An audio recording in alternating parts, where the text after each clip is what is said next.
Voici la cinquième et dernière vidéo du module digitalisé des nouvelles technologies au service de l'entraînement.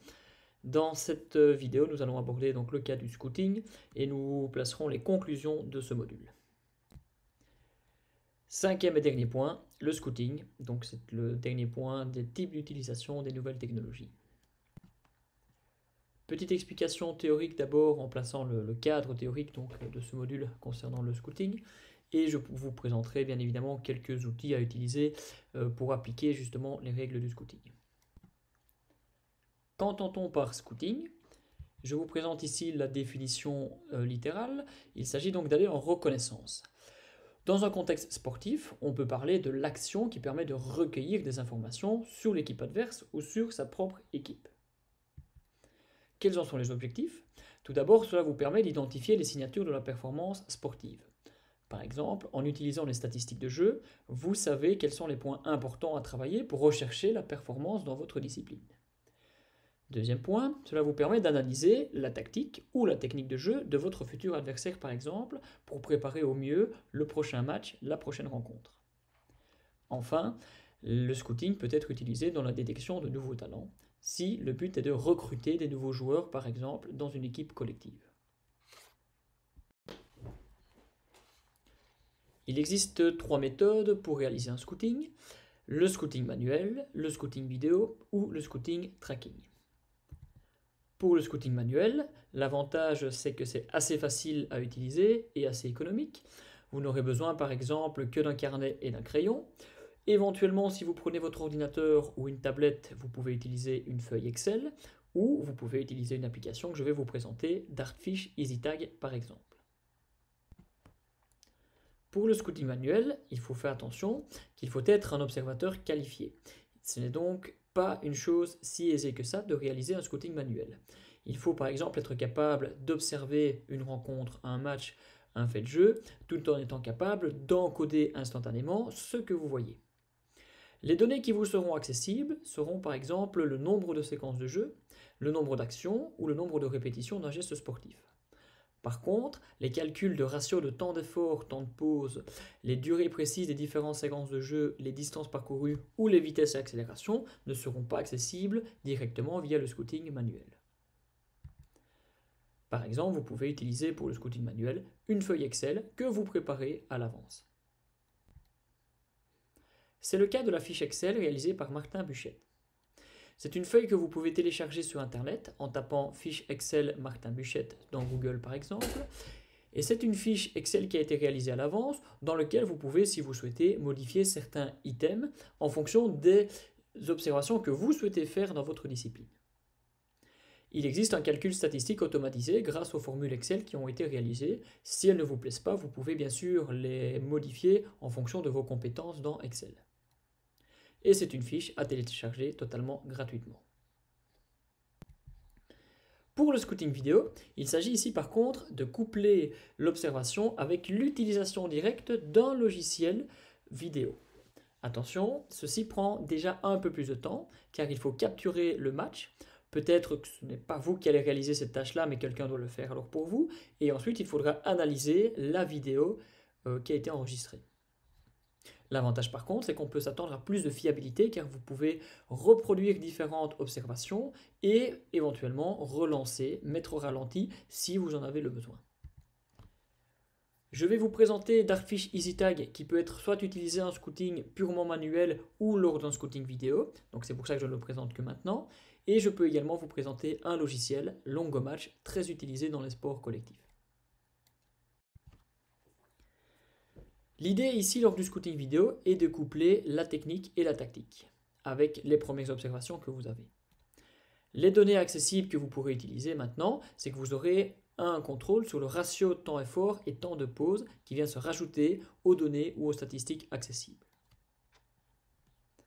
Pour utiliser le scouting vidéo, il vous faudra bien sûr du matériel adapté, une bonne caméra, une bonne qualité de vidéo et savoir utiliser cette caméra correctement. Donc, pourriez-vous filmer le match, la rencontre, dans un bon angle de vue. Au niveau fiabilité, grâce à la vidéo, si vous avez le besoin de relancer une phase de jeu, c'est possible. exemple d'utilisation dans Scouting vidéo avec le logiciel Dartfish EasyTag. Dartfish EasyTag est une application que vous pouvez télécharger sur tablette par exemple. Elle vous permet de créer des tableaux de saisie personnalisables.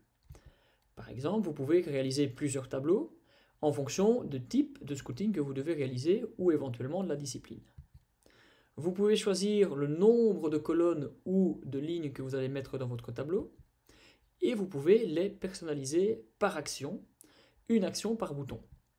Par exemple, vous pouvez ici paramétrer les passes réussies sur l'un des boutons. Vous pouvez éventuellement paramétrer les couleurs pour vous y retrouver avec plus de facilité. Et donc, c'est à vous de préparer vos items à l'avance. Vous démarrez l'action et à chaque fois que vous allez apercevoir une passe réussie ou une passe ratée par exemple, vous tapotez du doigt sur la case en question et ça va comptabiliser le nombre de fois que cet événement est apparu lors d'un match. Vous enregistrez le tout et vous pouvez exporter vos données au niveau statistique dans un tableur par exemple. Et il vous affichera le pourcentage d'apparition de chaque événement. Ici, dans ce cas-ci, un tableau Excel peut être réalisé et ce tableau peut être envoyé par email. Dartfish EasyTag est payant, mais vous n'avez pas besoin d'un abonnement MyDartfish dans cette application. Ici, je vous présente plutôt un logiciel d'analyse vidéo. Dartfish EasyTag vous permet plutôt de comptabiliser lors d'une analyse vidéo les événements, ou vous pouvez très bien le faire en live aussi. Tandis qu'ici, Longomatch va vous permettre dans un même logiciel de traiter la vidéo directement. Donc vous pouvez importer une vidéo de match ou vous pouvez la capturer directement. Lors de la capture, vous avez un outil très intéressant qui est le tagging live, qui consiste en fait à préparer certains tags, par exemple but, faute, et lorsque vous allez appuyer sur un de ces tags, le logiciel va enregistrer X secondes avant et après ce tag. Donc vous pouvez paramétrer bien évidemment cette durée pour avoir l'action complète qui s'est déroulée avant la faute ou avant le but, c'est vous qui le paramétrez.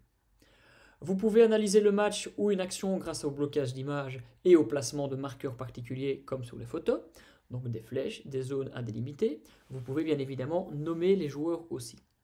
Par contre, c'est un logiciel très puissant qui a un coût un peu plus élevé avec une licence à payer annuellement. Enfin, troisième méthode de scouting, c'est le scouting tracking qui nécessite par contre un matériel beaucoup plus pointu et qui a donc comme inconvénient un coût très élevé. Et également, vous devez rajouter des compétences spécifiques dans l'analyse de ces valeurs car elles sont fort nombreuses. Par contre, l'avantage, c'est que le travail de précision est fortement garanti. L'exemple que je vous propose est un exemple d'outils utilisés lors des grandes compétitions de football, par exemple. StatSportView.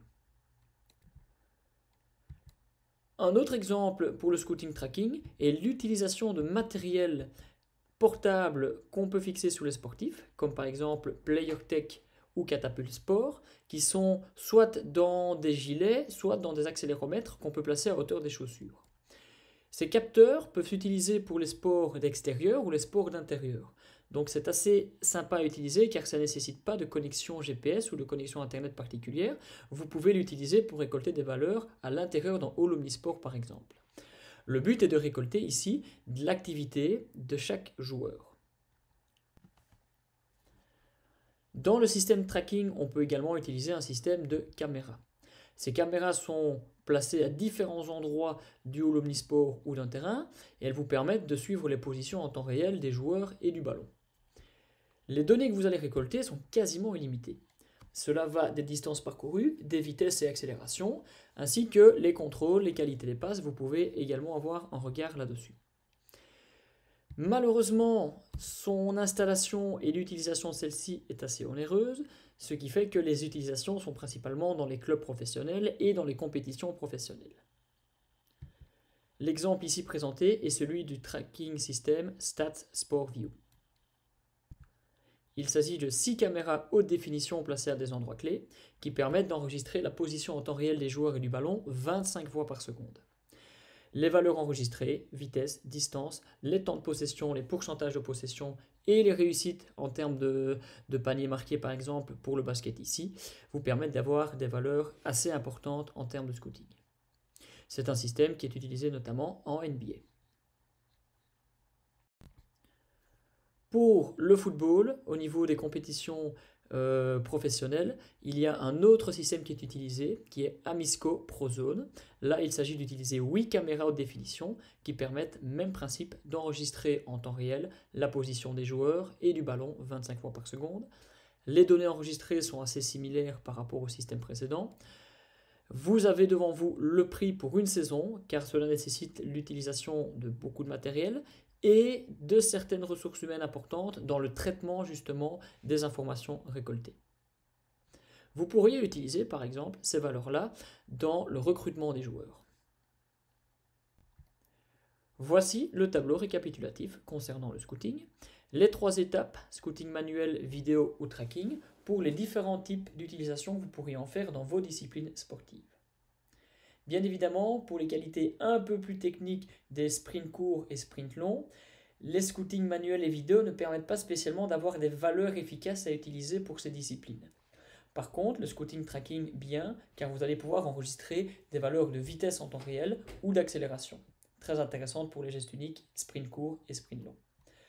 Au niveau des qualités d'endurance, vous pourriez par exemple via le scouting tracking pouvoir avoir une idée des temps de contact avec le sol, éventuellement des temps de vol pour analyser la qualité technique d'une course à pied par exemple. Pour les sports intermittents, les scootings par contre ont un intérêt beaucoup plus pertinent. Voici la conclusion du module, dans lequel le but est de préparer l'entraînement.